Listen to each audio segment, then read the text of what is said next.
Salam xanımlar, gəlin bugün evdə asan və ləzzətli ev üsulu lahmacun hazırlayaq. 500 qram qiymənin üzərinə 2 baş soğan, 2 pomidor, 2 yaşıl və qırmızı bolqar bibəri, 1 ədəd acı bibər, biraz cəfəri və 3-4 diş sarımsağı blenderdan keçirib əlavə edirik.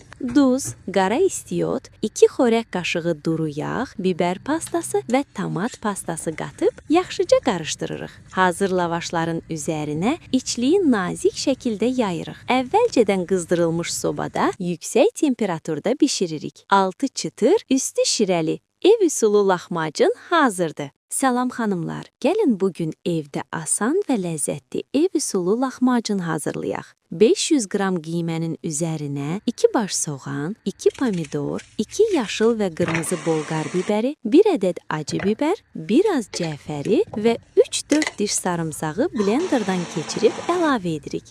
Duz, qara istiyot, 2 xörək qaşığı duru yağ, bibər pastası və tomat pastası qatıb yaxşıca qarışdırırıq. Hazır lavaşların üzərinə içliyi nazik şəkildə yayırıq. Əvvəlcədən qızdırılmış sobada yüksək temperaturda bişiririk. Altı çıtır, üstü şirəli ev üsulu lahmacun hazırdır.